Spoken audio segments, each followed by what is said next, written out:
هو الحي القيوم وأتوب إليه. بسم الله الرحمن الرحيم. والله الذي لا إله إلا هو الرحمن الرحيم الملك القدوس السلام المؤمن المهيمن العزيز الجبار المتكبر الخالق البارئ المصور الغفار القهار الوهاب الرزاق الفتاح العليم القابض الباسط الخافض الرافع المعز المذل السميع البصير الحكم العدل اللطيف الخبير الحليم العظيم الغفور الشكور العلي الكبير الحفيظ المقيت الحسيب الجليل الكريم الرقيب المجيب الواسع الحكيم الودود المجيد البائس الشهيد الحق الوكيل القوي المتين الولي الحميد المحسن المبدئ المعيد المحيي المميت الحي القيوم الواجد الماجد الواحد الأحد الصمد القادر المقتدر المقدم المؤخر الأول الآخر الظاهر الباطن الولي المتعالي البر التواب المنتقم العفو الرؤوف ملك الملك ذو الجلال والإكرام المقسط الجامع الغني المغني المؤتي المانع الضار النافع النور الهادي البديع الباكي الوارث الرشيد الصبور الذي لم يلد ولم يولد ولم يكن له كفوا أحد ليس كمثله شيء وهو السميع البصير. بسم الله الرحمن الرحيم. اللهم أنت السلام ومنك السلام إليك يعود السلام فحينا ربنا بالسلام وأدخلنا الجنة دار السلام تباركت ربنا وتعاليت يا ذا الجلال والإكرام برحمتك يا أرحم الراحمين والسلام على المرسلين والحمد لله رب العالمين. Muslimin muslimah jamaah pengajian Ihfazillah Yahfazka yang dikasihi dan semoga dirahmati oleh Allah Subhanahu wa taala. Bertemu dan bersama kembali pagi ini untuk kita sambung majelis ilmu dan pengajian kebersamaan dengan kitab Ihfazillah Yahfazka dimanapun jamaah berada. Semoga senantiasa berada di bawah lindungan rahmat Allah dan selalu bertemu dengan pertolongan dan kemudahan dalam urusan yang kita hadapi. Allah Tuhan yang Maha Pemurah, kemurahannya kita rasakan teramat banyak yang telah pun kita terima. Namun demikian Allah tetap memberi peluang kepada hamba untuk memohon dan berdoa. Allah tetap menyuruh hamba untuk berdoa. Walaupun pemberian Allah Ta'ala sudah tidak mampu kita untuk menghitungnya. Yang sudah kita terima teramat banyak pemberian Allah Ta'ala. Dan Allah suruh kita berdoa. Beri peluang untuk kita berdoa. Hakikat di sebalik kita berdoa adalah pengakuan kita sebagai hamba. Pengakuan kedaifan kita dan kelemahan kita di hadapannya. Beberapa kisah para nabi telah terdahulu kita kaji. Di antaranya pada pertemuan yang telah berlalu adalah kisahnya Nabi Sulaiman, kisahnya Nabi Yunus, kisahnya Nabi Musa. Allah Subhanahu wa taala menghadapkan para nabi dan para rasul dengan ujiannya. Dan Allah siapkan pertolongan di sebaliknya. Allah Ta'ala juga menghadapkan kita dengan berbagai ujian. Ada kalanya kita berat, ada kalanya kita rasa ringan. Antara ringan itu dibedakan pada rasa. Urusan itu kecil bisa dirasakan berat. Urusan itu besar bisa dikatakan, bisa dirasakan ringan. Pengaruh utamanya adalah hubungan kita dengan Allah Subhanahu wa taala. Keyakinan kita kepadanya dan paling utama husnuzon kita kepadanya. Pagi ini di muka surat 391 kita akan dengar tentang doa-doa umum dari Nabi Muhammad SAW yang sahih dan yang benar. Adapun mengenai doa-doa umum dari Nabi SAW, sebenarnya sudah ada beberapa doa yang sahih daripada Rasulullah SAW. Di antaranya adalah Allahumma hdini wa syaddidni. Ya Allah, tunjukilah daku dan luruskanlah aku. Artinya dalam perbuatan dan ucapanku. Muslimin muslimah rahimakumullah. Peringkatnya para nabi, khususnya ikutan kita semua, junjungan agung Rasulullah Muhammad SAW dalam sejarah hidup beliau, Allah Ta'ala melepaskan hubungan dengan sesama manusia satu persatu. Allah lepaskan hubungan dengan ayahnya, Allah lepaskan hubungan dengan ibunya karena ibunya pun meninggal dunia. Allah lepaskan hubungan dengan atuknya karena atuknya juga meninggal dunia. Allah lepaskan hubungan dengan pamannya. Dilepaskan oleh Allah Ta'ala, baginda sangat berharap Abu Thalib itu beriman.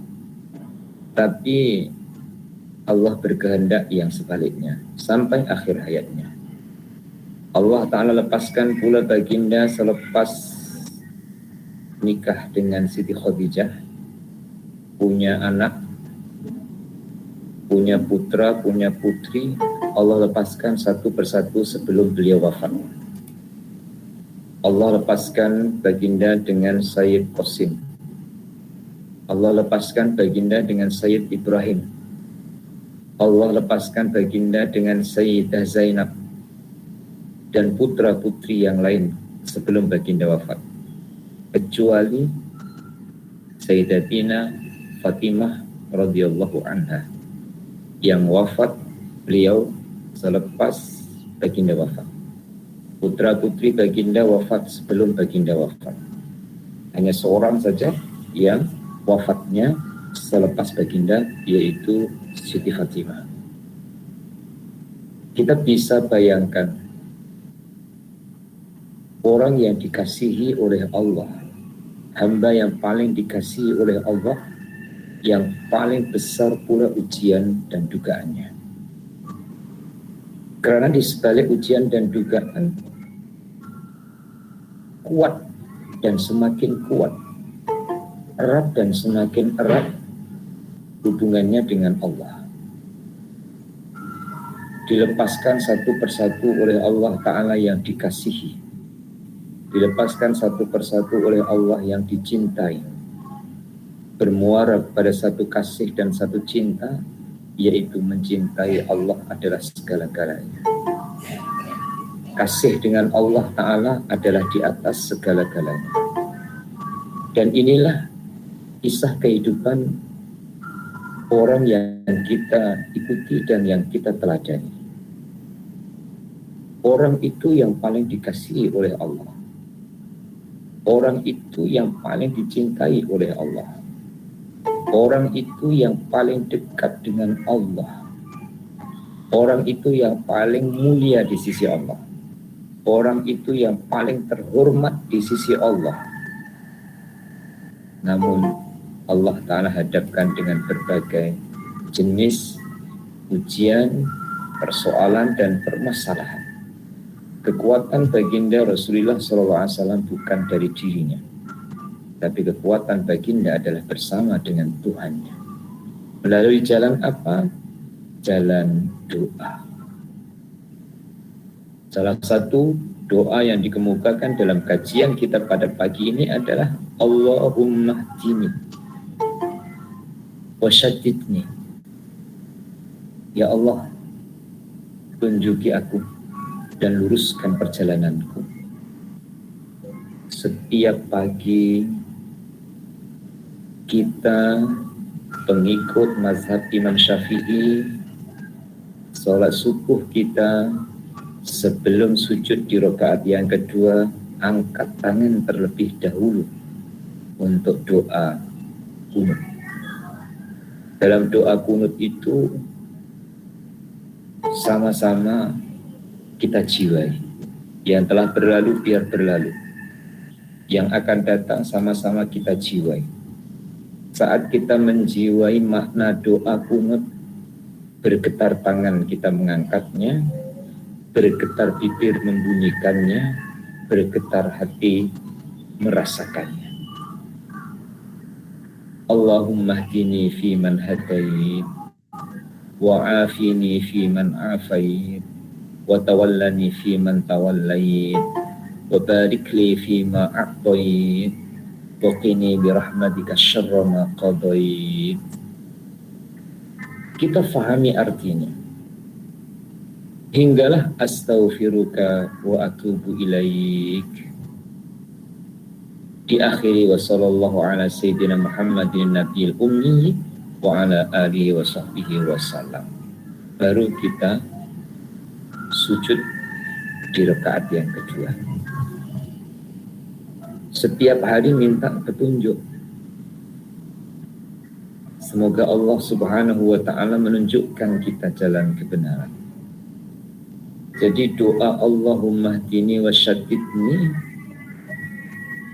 kita doa Allahumma hdini di saat doa kunut, dan pagi ini kita diajar doa Nabi yang isinya sama, intinya sama. Kita itu tidak bisa, tidak dapat, tak boleh untuk memastikan perjalanan kita yang akan datang itu benar atau salah.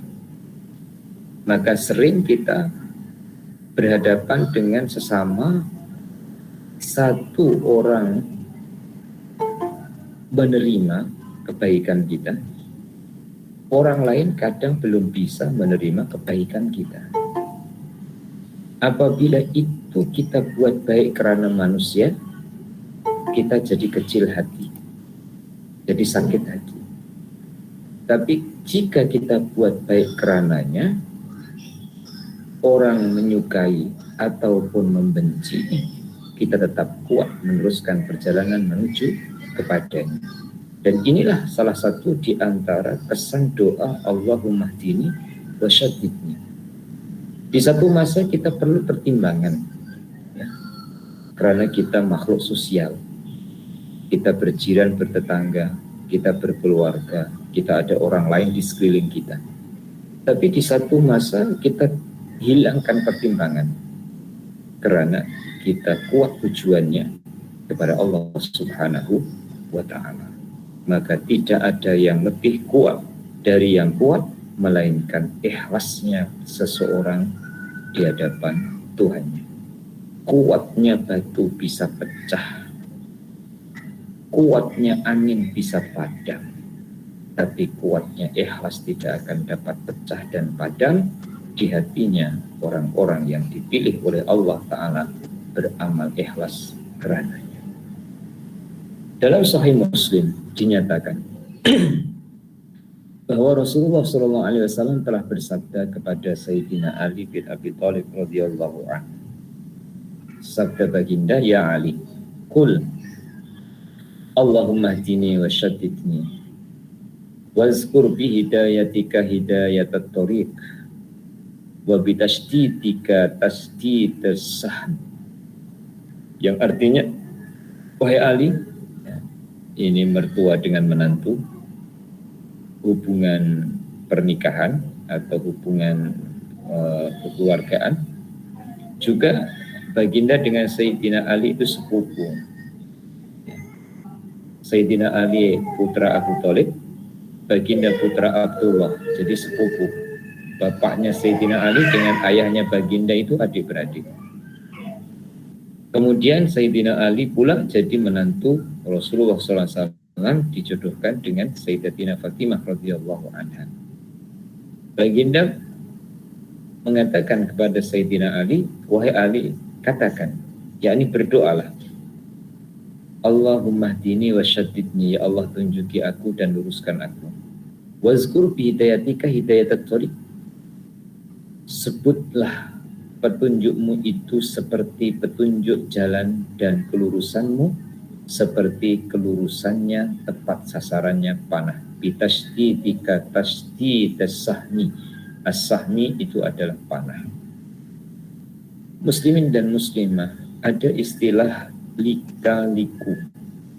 Lika-liku itu berarti untuk sampai ke tujuan tidak harus lurus tanpa belok. Kadang tujuan itu dekat, tapi jalan untuk sampai ke situ itu jadi jauh. Contoh, ya, rumah itu hanya berseberangan saja. Yang satu sebelah kanan sungai, yang satu sebelah kiri sungai. Dipandang dekat, arti dekat, mata mampu untuk melihat dengan jarak itu. Bahkan dipanggil pun dengar tanpa menggunakan handphone. Tapi untuk ke situnya harus pusing, harus putar. Karena jembatannya berada di jauh sana. Muslimin muslimah, jaraknya dekat tapi jadi jauh. Sebab harus melalui jalan ataupun jembatan. Walau bagaimanapun akan sampai. Dan itu lebih baik daripada tidak sampai. Contoh tidak sampai, nekat. Nekat tanpa tekad, nekat tanpa persiapan. Dia menyeberang sungai. Dia tidak ada perahu. Dia tidak pandai berenang. Walaupun dekat tapi tak sampai karena akhirnya dia hanyut. Dia hanyut, dia karam, dia pun tenggelam, tak sampai kepada tujuan. Oleh itu, muslimin dan muslimah, kadang kita untuk mencapai tujuan harus melalui lika-liku dalam kehidupan. Walaupun hidup berliku, tapi sampai kepada tujuan dengan selamat, alhamdulillah, itulah pertolongan dan petunjuk Allah Subhanahu wa Ta'ala. Nah, ini yang dikatakan atau yang diajarkan oleh baginda kepada Sayyidina Ali. Maka selanjutnya, setelah itu Ali senantiasa berdoa dengan mengatakan, ya Allah tunjuki daku dan luruskan aku. Ringkasnya, Arabnya, Allahumma syaddidni, Allahumma hdini wa syaddidni. Dan ini termasuk doa yang sangat baik. Maka saya, kata penyusun kitab Ihfazillah ini, berwasiat kepada diri saya sendiri dan juga kepada kamu sekalian untuk mengamalkannya pagi dan petang, ringkas Allahumma hdini wa syaddidni. Insyaallah muslimin muslimah juga mudah untuk menghafalnya, ya, karena hanya 2 kata saja, ihdini dan syaddidni. Ya Allah, tunjuki aku dan kuatkanlah tujuanku. Luruskanlah tujuanku. Selanjutnya, di antara doa yang agung lagi yang sahih adalah Allahumma alhimni rusdi wa qini syarra nafsi. Ya Allah, anugerahkanlah kepadaku kecerdasanku. Peliharalah aku daripada keburukan diriku.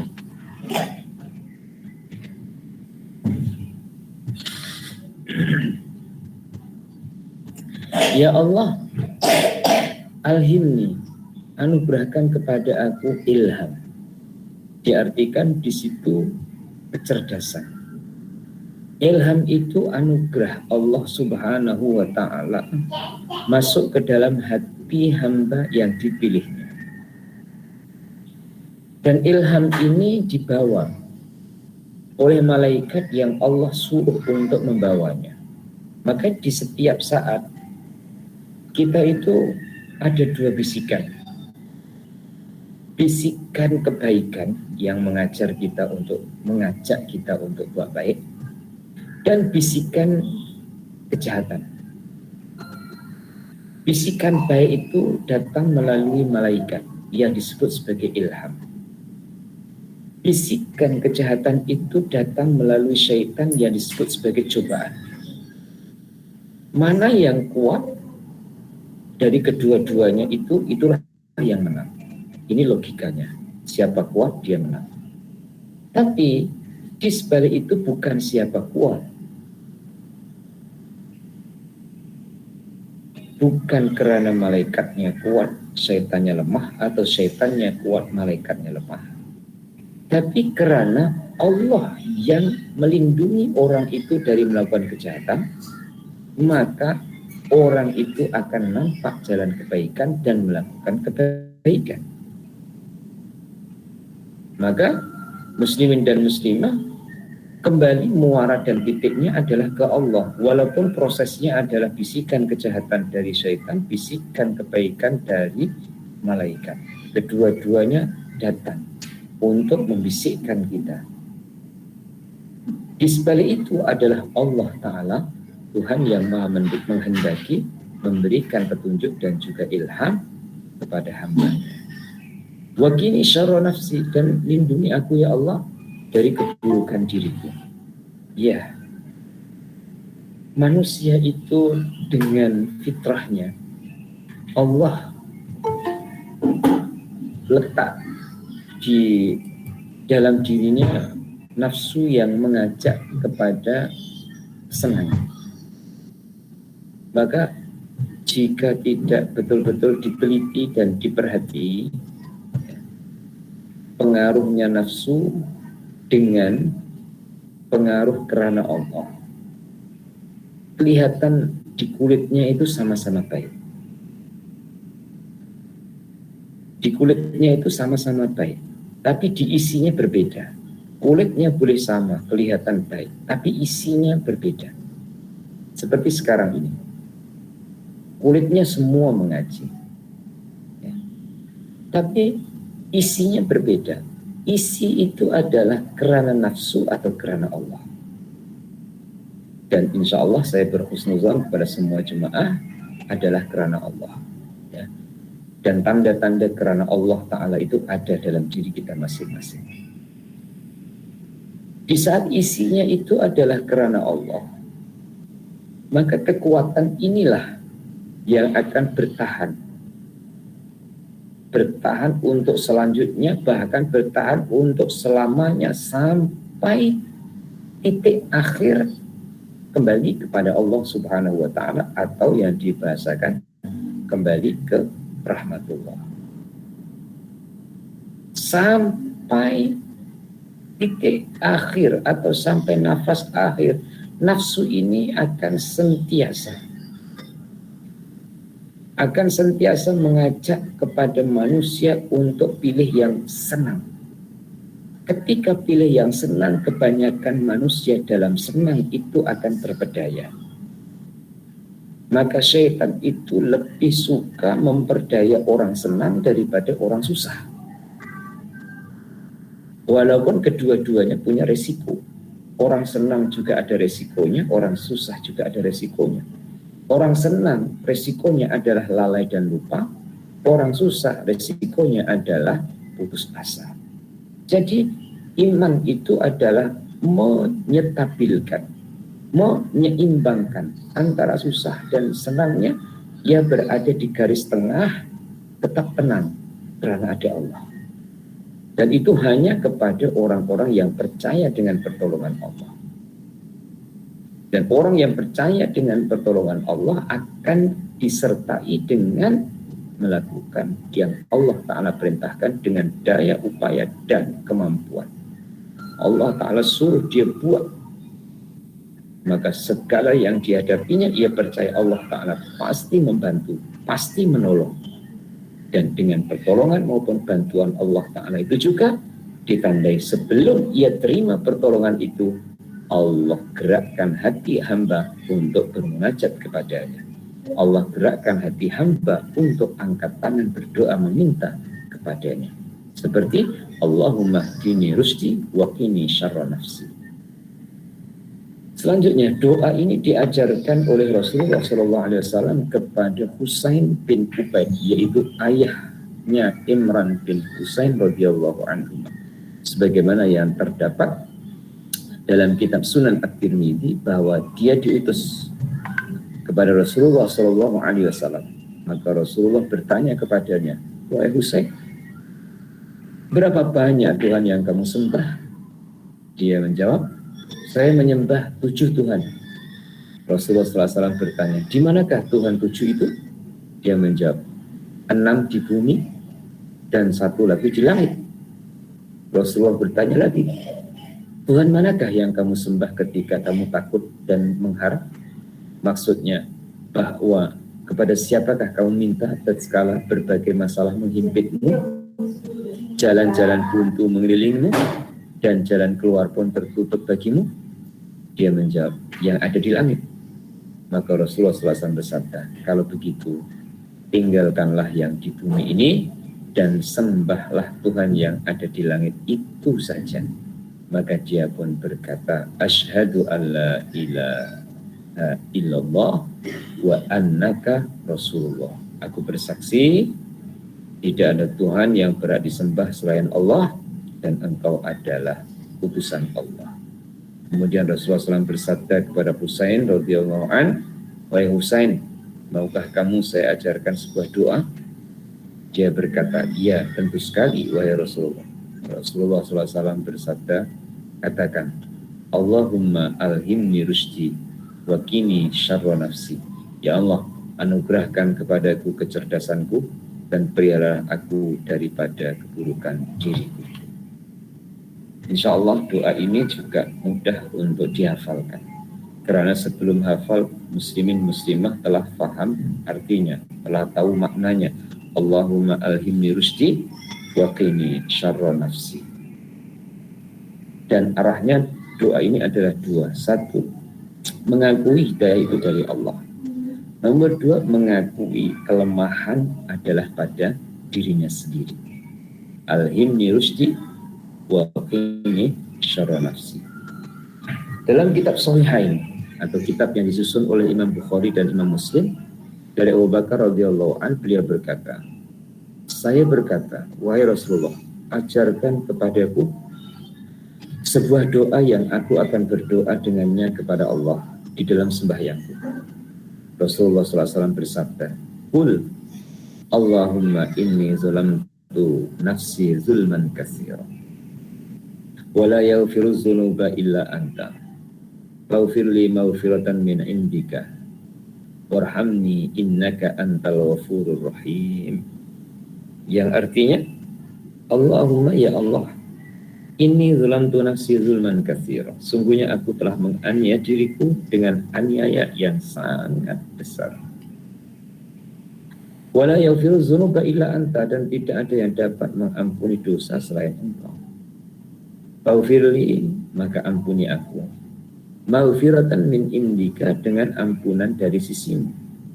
Warhamni, dan kasih sayangilah aku. Innaka antal ghafurur rahim, sesungguhnya engkau maha pengampun lagi maha penyayang. Muslimin dan muslimah rahimakumullah, Sayyidina Abu Bakar minta doa kepada baginda yang beliau baca dalam sembahyang. Sebelum saya jelaskan doa ini, etika, adab, Sayyidina Abu Bakar memang lebih tua daripada baginda, tua umurnya, juga tua kedudukan. Sebab Sayyidina Abu Bakar adalah bapak mertua Rasulullah Shallallahu Alaihi Wasallam. Walaupun lebih tua daripada usianya, walaupun lebih tua dari segi pangkat keturunan, tapi Sayyidina Abu Bakar tidak malu untuk meminta doa kepada baginda Rasulullah SAW. Berarti, andaikan tuan-tuan dan puan-puan minta doa ke orang lain, seorang murid minta doa dengan gurunya, ataupun menantu minta doa kepada bapak mertuanya, adalah telah ada contohnya. Hanya saja Di saat kita minta doa kepada orang lain, ada kalanya orang lain angkat tangan mendoakan, ada kalanya orang lain mencatatkan, menuliskan doa untuk diamalkan. Agak-agak pilih mana. Dan ini berlaku pada siapapun. Jumpa dengan tuan guru, dengan kiai, minta didoakan. Selepas itu, kiai, tuan guru tersebut angkat tangan dan mendoakan. Dengan minta doa kepada tuan guru ataupun Pak Kiai. Kemudian Pak Kiai ambil pen, menuliskan doa. Kemudian diserahkan. Ini kamu amalkan. Kepuasan yang berbeda-beda. Ada yang merasa puas Pak Kiainya berdoa. Dia mengaminkan. Ada yang puas dituliskan doa untuk dia amalkan. Praktik yang kita lihat dalam kisah ini adalah Baginda didatangi oleh Sayyidina Abu Bakar. Baginda mengajar doa kepada Sayyidina Abu Bakar untuk diamalkan. Maka kedua-duanya antara didoakan dan diberikan doa untuk berdoa adalah sama ketemunya, yaitu kepada Allah Subhanahu wa Ta'ala. Nah, masuk kepada doa yang Baginda ajarkan. Inti darinya nomor 1, pengakuan. Apapun sebelum melakukan dan berhubungan dengan Allah Ta'ala itu harus ada pengakuan. Pengakuan dirinya dan mengakui keadaan dirinya. Sekali lagi, pengakuan terhadap dirinya dan mengakui keadaan dirinya. Baik saya sendiri ataupun muslimin dan muslimah. Karena orang yang ada pengakuan dan mengakui dirinya sendiri, itu pasti dia akan dapat memposisikan di hadapan Tuhannya, di hadapan Allah Ta'ala dengan beradab. Dan itu sangat penting. Sangat penting beradab di hadapan Allah Ta'ala saat kita tahu siapa diri kita di hadapannya. Nah, membantu untuk tahu siapa diri kita di hadapannya, kalimat yang pertama, Allahumma inni zalamtu nafsi zulman katsira. Ya Allah, aku ini orang yang banyak menganiaya diriku sendiri. Otomatis yang diperhati adalah dirinya, bukan memperhati kepada orang lain. Otomatis yang ia rasakan adalah kekurangan, kelemahan, kezaliman, penganiayaan yang dilakukan oleh dirinya. Dan memang yang paling tahu tentang dirinya adalah dirinya dan Allah Subhanahu wa Ta'ala. Kemudian pengakuan yang kedua, wala yaghfiru dzunuba illa anta. Sebesar-besarnya dosa yang aku lakukan dan kezaliman yang terjadi pada diriku ini, ya Allah, tidak ada yang bisa mengampuni dosa-dosa itu kecuali hanya Engkau. 2 kali pengakuan, mengakui kelemahan dirinya dan mengakui keluasan pengampunan Allah Subhanahu wa Ta'ala. Sekali lagi, penting ya. Nomor 1, mengakui kekurangan diri kita. Nomor 2, mengakui keluasan pengampunan Allah Subhanahu wa Ta'ala. Baru minta faghfirli maghfiratan min indika. Ampunilah aku dengan ampunan yang ada di sisimu. Kesan diampuni oleh Allah Subhanahu wa Ta'ala itu dapat dirasakan dalam hubungan kepada Allah maupun hubungan kepada sesama hamba Allah. Dalam hubungan kepada Allah Ta'ala itu terasa mesra. Saya buatkan contoh dulu. Kita punya salah dengan orang lain. Sebelum dimaafkan, kita itu serba tak kena. Ya. Buat baik dengan dia pun tak kena, apalagi tak buat baik. Bagi sesuatu ataupun hadiah kepadanya pun tak kena, apalagi tidak. Karena belum terbuka hati untuk memaafkan. Tapi kalau si fulan itu sudah terbuka hati untuk memaafkan, maka kita pun akan ada rasa selesa. Insya Allah, contoh itu sekadar sebagai pendekatan saja. Kita berdosa ke Allah, ada dosa. Penganiayaan yang terjadi menyebabkan kita ada dosa dengan tanda Allah Ta'ala mengampuni. Dari kesungguhan kita minta ampun kepada Allah Ta'ala, itu hubungan dengan Allah Ta'ala itu mesra. Dirasakan mesra. Walaupun ibadahnya belum banyak sekalipun. Walau mungkin yang dilakukan itu adalah ibadah secara umumnya, tapi ada kemesraan dengan Allah Subhanahu wa Ta'ala. Nah, mesra itu tidak dapat dibuat-buat. Mesra itu tak dapat direka-reka. Begitu juga dalam hubungan sesama manusia sebagai tanda Allah Ta'ala memaafkan. Hubungan dengan sesama manusia sebagai tanda Allah Ta'ala memaafkan. Orang yang kita punya salah dengannya itu diatur, digerakkan oleh Allah, dicairkan hatinya oleh Allah Ta'ala untuk mudah terima kita, dan kita juga mudah terima dia. Sehingga retak yang pernah retak, pecah yang pernah pecah itu boleh menyatu kembali ataupun boleh rapat kembali dengan pengampunan yang Allah Ta'ala berikan, karena Allah Ta'ala kuasa untuk mengubah, menggeser, membolak-balikkan hati hamba-hambanya. Diakhiri pula innaka antal ghafurur rahim, pujian, memuji lagi pada Allah. Sesungguhnya engkau ya Allah adalah Tuhan yang Maha Pengampun, lagi Tuhan yang Maha Penyayang. Berarti ada 4 doa yang diajarkan oleh baginda kepada Sayyidina Abu Bakar. 1 dan 2 adalah pengakuan. Pengakuan yang pertama adalah kelemahan diri kita. Pengakuan yang kedua adalah besarnya kemaafan Allah Subhanahu wa Ta'ala. Baru yang ketiga adalah permohonan. Yang keempat adalah pujian. Seorang hamba selayaknya memuji Allah Ta'ala. Sebelahnya, setelah selesai sembahyang, Rasulullah SAW pun keluar bersama Mu'adz bin Jabal, salah satu seorang sahabat. Lalu Rasulullah SAW menyela-nyela jarinya dengan jari-jarinya Mu'adz. Ya, artinya ketemu jarinya baginda dengan jarinya Mu'adz bin Jabal.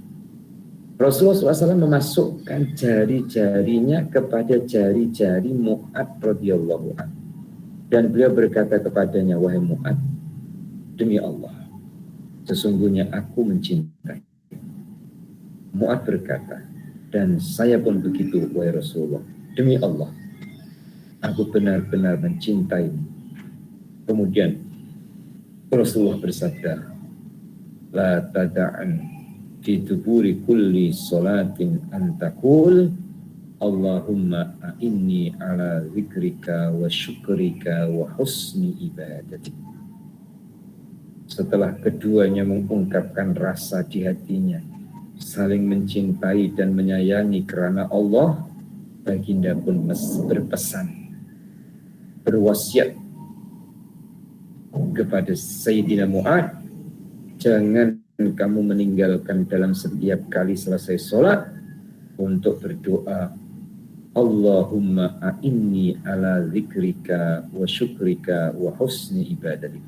Ya Allah, a'inni ala zikrika, bantulah aku untuk berzikir mengingatimu. Khususnya jamaah-jamaah thariqah, ya. Semoga istiqomah dalam zikirnya, iringi dengan doa Allahumma a'inni ala zikrika. Yang kedua, wa syukrika, bantulah aku ya Allah untuk dapat bersyukur kepadamu. Minta dibantu oleh Allah untuk dapat bersyukur. Nomor 2, wa husni ibadatik, dan bantulah aku untuk beribadah yang baik kepadamu. Ada 3. Nomor 1, minta ditolong oleh Allah untuk dapat zikir. Kadang-kadang orang itu merendahkan Saya kadang orang itu merasa mampu tanpa Allah untuk berzikir.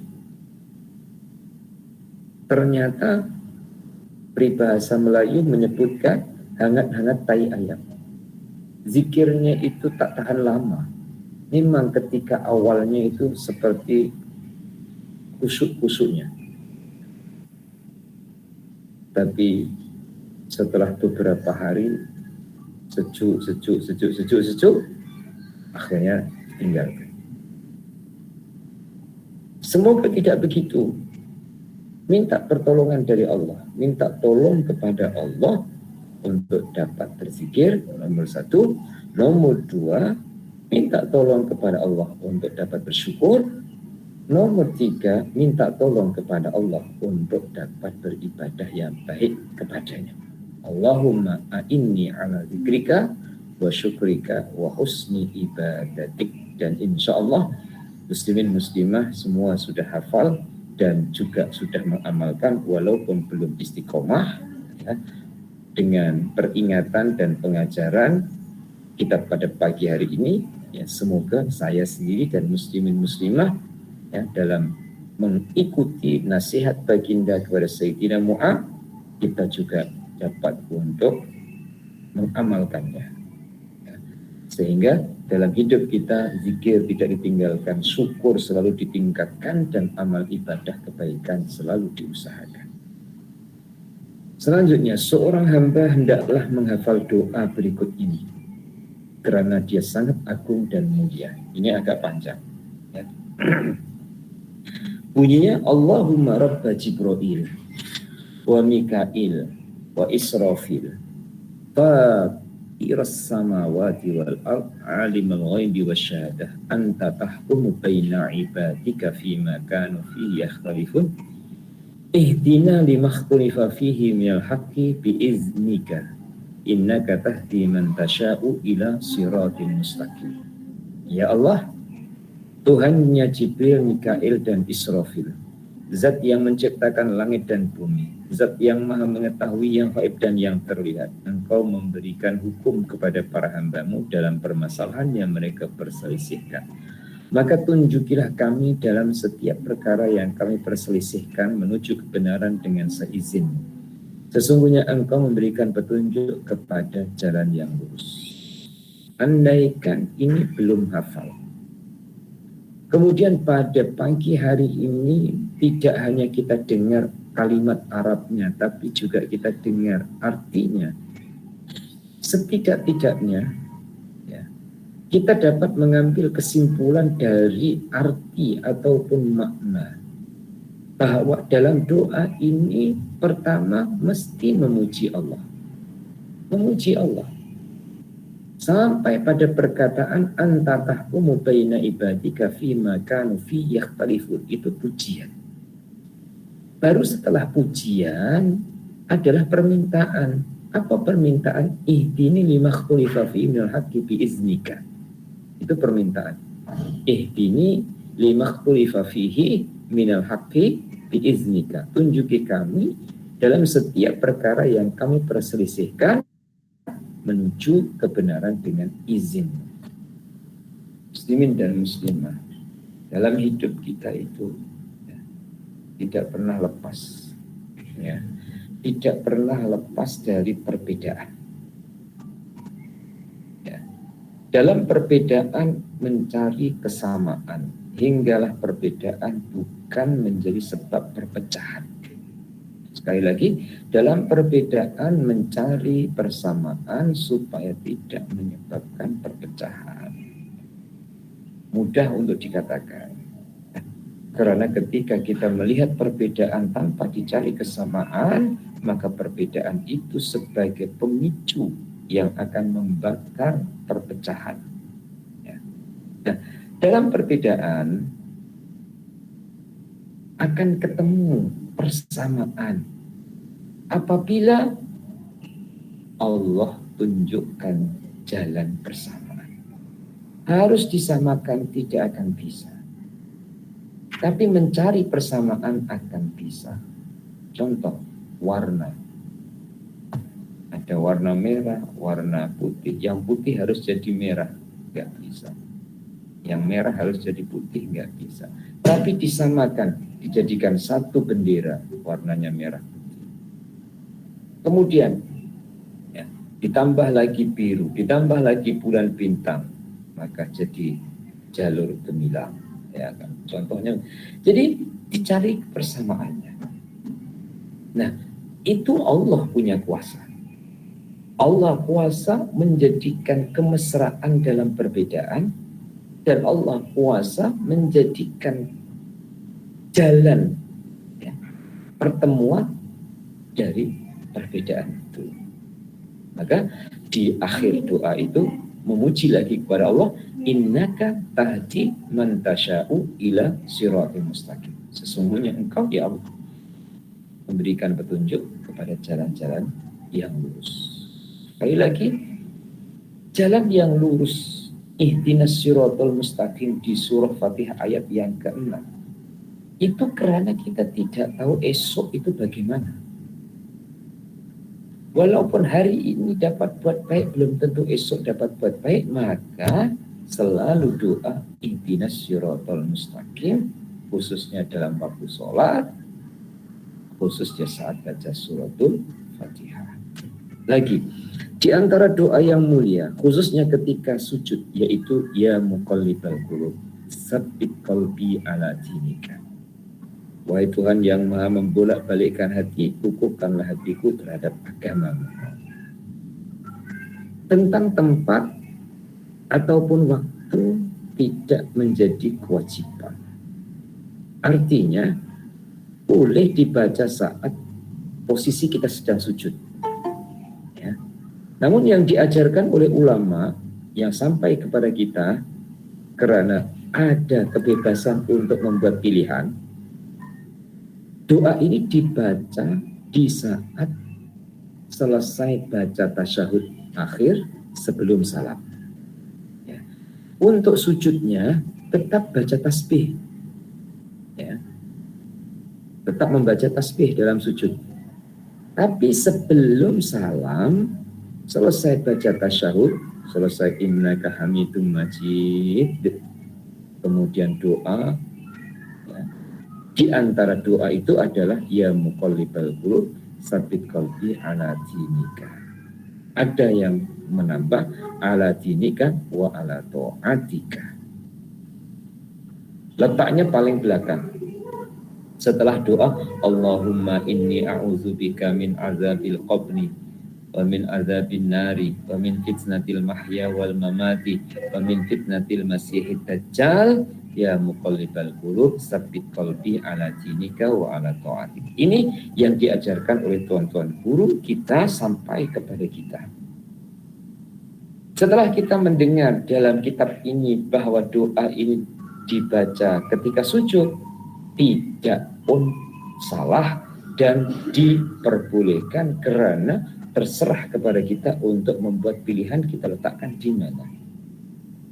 Inti yang kedua dalam doa ini, muslimin dan muslimah, adalah kita itu dengan hati kita kadang tidak selari. Kalau dalam bahasa Melayu, cakap tak serupa bikin, itu adalah cakap tak serupa perbuatan. Tapi kadang cakap tak serupa hati.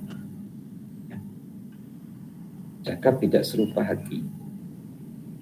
Ada orang hatinya itu menyuarakan baik, tapi suara lisannya itu didengar orang lain menjadi tidak baik.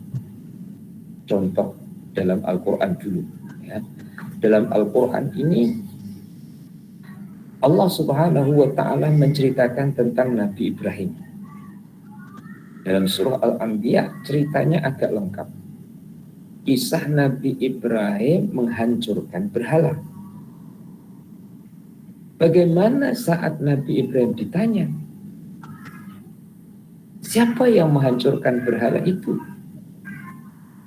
Suara hati Nabi Ibrahim tetap mengatakan aku. Karena memang kenyataannya adalah Nabi Ibrahim. Tapi suara lesannya tidak. Suara lesannya Nabi Ibrahim mengatakan, tanya kepada berhala yang besar itu, kapak ada di lehernya,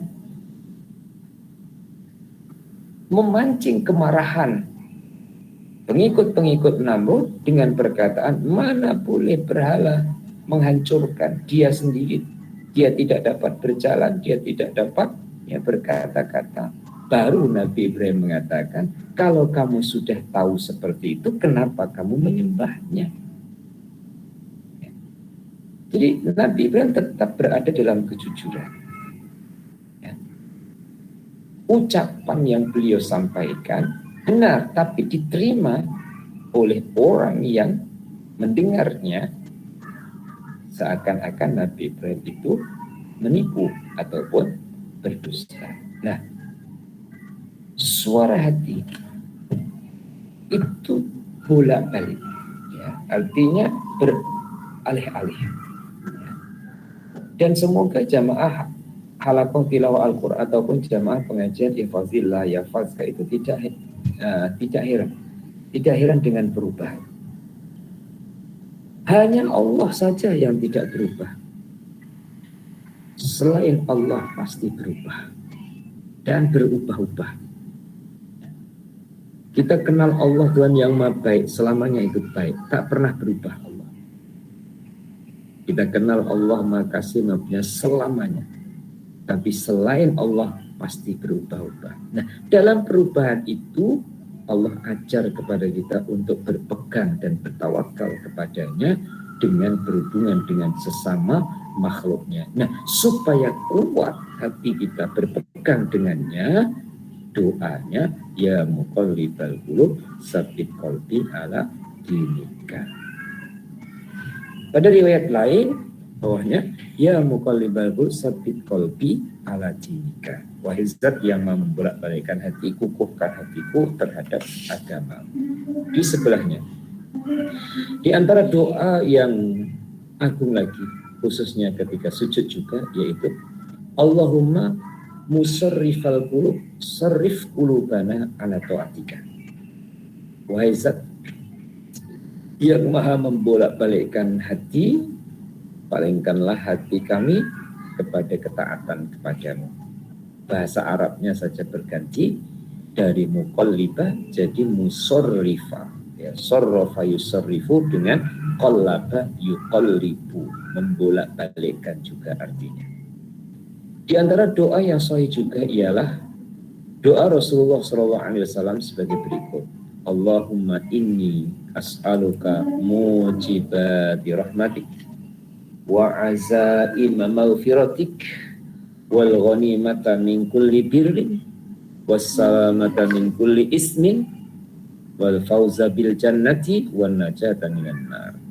Yang artinya, Allahumma ya Allah, ini sesungguhnya aku as'aluka, memohon kepadamu, mujibati rahmatik.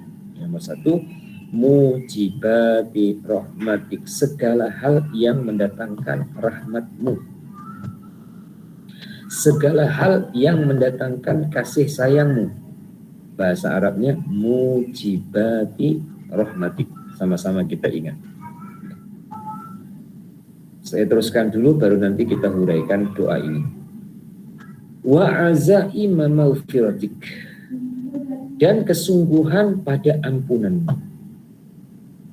Wal ghanimata min kulli birrin, dan mendapat segala kebaikan. Wassalamata min kulli ismin, dan memperoleh keselamatan dari dosa. Wassalamata min kulli ismin, selamat dari dosa. Wal fauza bil jannah, dan memperolehi surga. Wan najata minan nar, dan selamat dari neraka. Berarti ada yang tertinggal. Ya.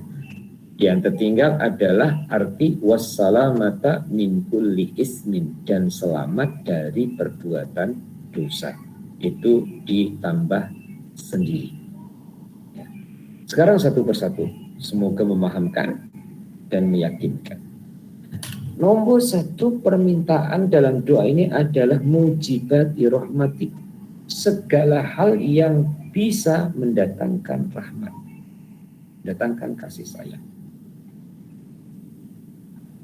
Muslimin muslimah, saya ingat ketika berada dalam kelas,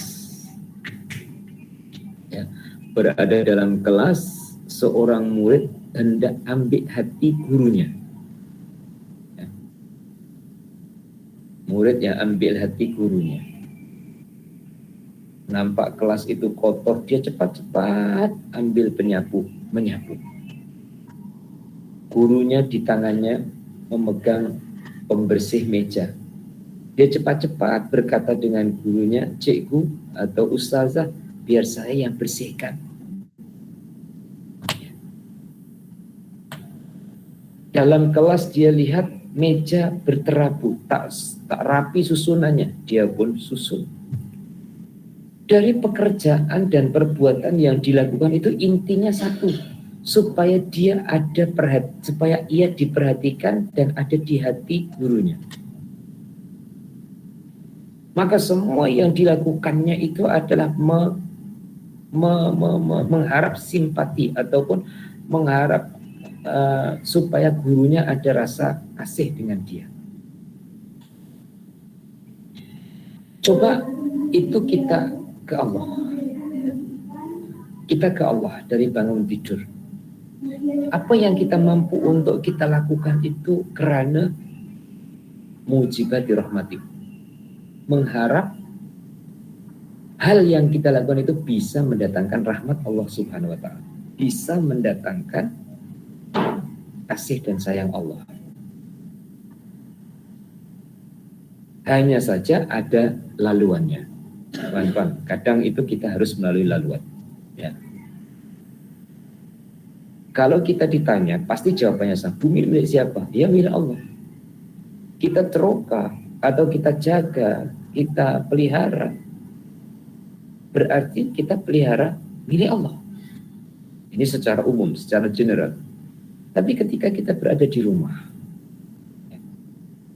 kawan-kawan, kemudian basuh baju, sidai baju, gosok baju, menyapu, dan lain-lain. Kadang ada pengaruh dari pasangan ataupun dari keluarga. Karena ingin rumah itu bersih, rapi, mata sedap memandang, maka dibersihkan. Nah, setelah kita sama-sama mengkaji doa ini, semoga dari semua aktiviti itu tujuan kita adalah mujibati rahmatik, menuai dan mendapat rahmat dari Allah Subhanahu wa ta'ala. Maka yang dilakukan harus sambung hatinya dengan Allah. Memang hubungannya itu basuh pinggan bekas yang dimakan oleh anaknya, tapi hubungannya dengan Allah Ta'ala juga.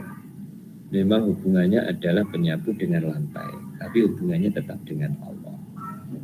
Memang hubungannya mesin cuci dengan baju, tapi tetap hubungannya dengan Allah. Semoga semua itu menjadi mujibati rahmat. Nomor 2, wa'azaimma maghfiratik,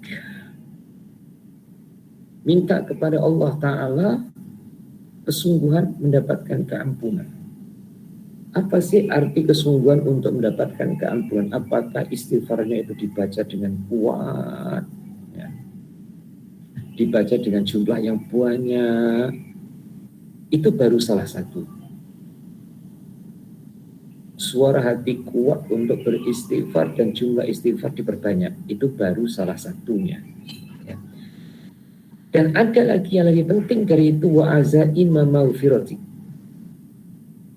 menggantikan keburukan dengan kebaikan. Ibaratnya ini keburukan, ini kebaikan. Apabila ditimbang, tentu yang ini lebih berat daripada ini. Maka bagaimana supaya ini lebih berat daripada ini? Nomor 1, ini harus dituang, harus dibuang. Itu namanya pengampunan. Dalam masa yang sama, jangan hanya buang ini aja, tapi beratkan yang sini dengan cara memperbanyak amal kebaikan otomatis ini semakin berat, ini semakin ringan. Lebih-lebih lagi ini pula dibuang, maka ini akan jauh lebih berat lagi. Nah itu azab. Wa azaima maghfirah. Nomor 3, wal ghanimah min kulli birri. Mendapatkan segala kebaikan. Ghanimah itu harta rampasan asalnya, ya. Artinya tidak bekerja di satu jalur itu, tapi dia mendapatkan harta itu. Ya. Karena ghanimah itu adalah dari peperangan. Menang perang berhak mendapatkan ghanimah itu yang ditinggalkan oleh orang-orang yang kalah itu. Nah, ghanimah itu adalah dari bahasa Arab ghaniyun, kaya. Wal ghanimata min kulli bir, mendapatkan banyak kebaikan. Nah, banyak kebaikan muslimin muslimah ada kalanya begini loh. Saya buatkan contoh lagi. Orang itu jualannya nilainya tidak seberapa, tapi hasil akhirnya sangat bernilai sehingga tidak mampu untuk dihitung nilainya melalui cara Allah. Dan yang saya ceritakan ini adalah cara Allah. Ya. Kedai jual emas tentu nilainya besar. Nilai mata uangnya besar. 1 gramnya saja sudah berapa kali berapa ratus gram yang ada. Dibandingkan dengan penjual nasi lemak, 1 bungkusnya baru berapa kali berapa bungkus di atas meja. Kacamata melihat penjual nasi lemak modalnya sedikit, penjual emas modalnya besar. Besar dan sedikit adalah kacamata memandang, tapi hasil akhirnya beda. Masya Allah. Penjual nasi lemak memang 1 bungkusnya harga RM1 ataupun RM2. Dia orang yang baik, orang yang ramah, orang yang jujur, ya, orang yang qanaah, orang yang sabar, orang yang syukur, terkumpul di dalam jiwanya penjual nasi lemak itu tadi.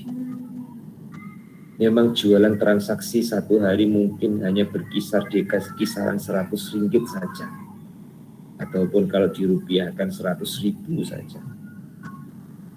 Pada satu masa ada orang itu beli nasi lemak, tapi di sebalik beli nasi lemak itu dia sedang mencari sesuatu yang dicari, mencari besan yang bagus, mencari besan yang baik, ya. Puan-puan, ya, kadang cari menantu ataupun besan itu bahasanya datang sendiri ataupun dicari.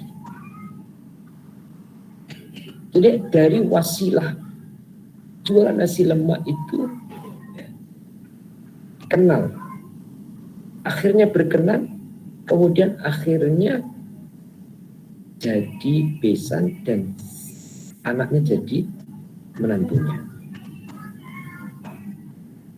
Hal itu tidak mustahil. Maka jangan dilihat dari kecilnya modal, jangan dilihat dari kecilnya perdagangan dan juga perniagaan. Bahkan kalau merujuk kepada baginda Rasulullah SAW, baginda itu asalnya juga tidak punya modal. Modalnya hanya modal kejujuran jiwa, modal kejiwaannya.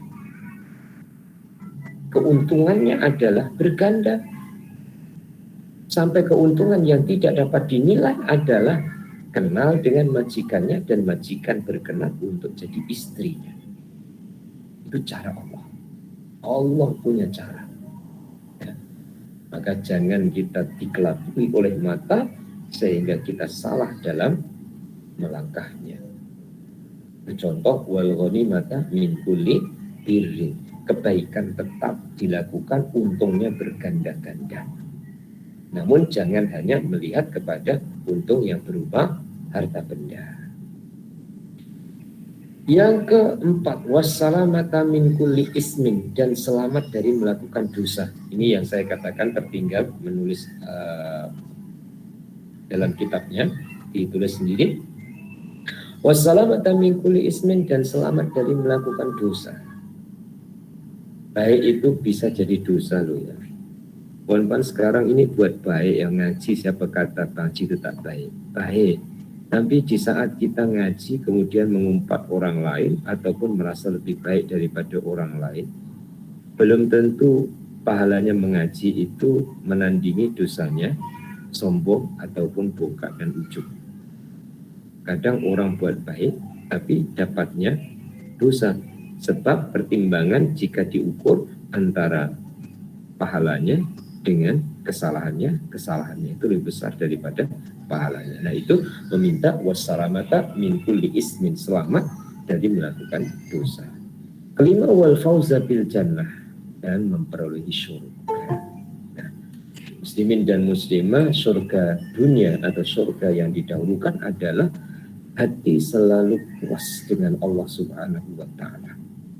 Kecewa selayaknya manusia itu adalah sifat keasliannya, tapi di hati kecilnya tetap puas dengan Allah Subhanahu wa ta'ala. Terakhirnya adalah wan najata minan nar, dan selamat dari api neraka. Selamat dari api neraka ini muslim dan muslimah ya, neraka yang sebenarnya di akhirat ya, itu di sana.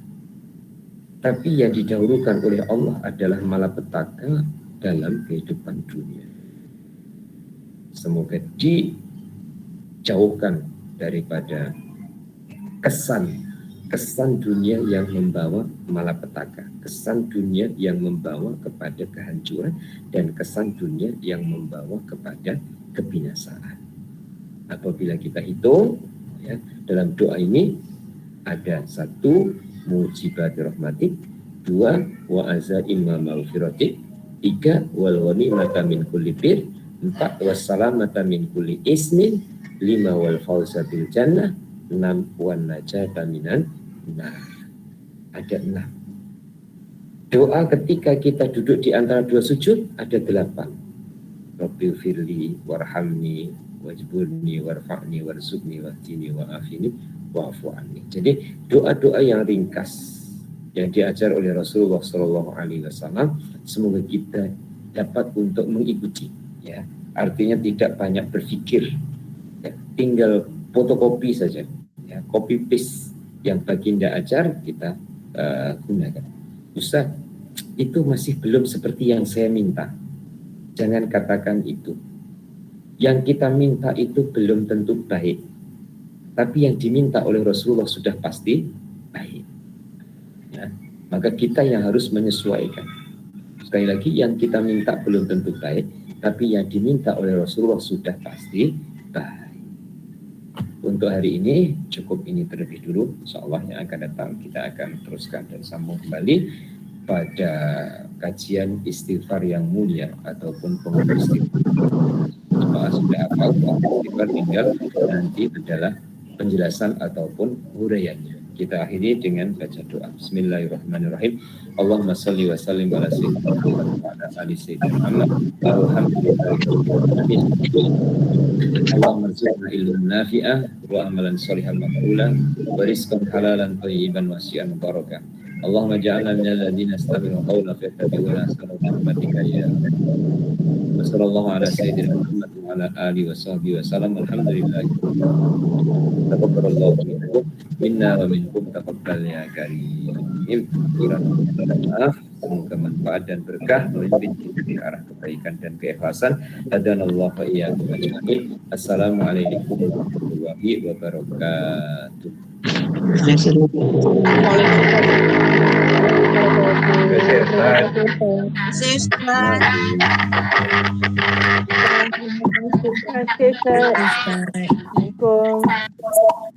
Semua. Terima kasih Ustaz.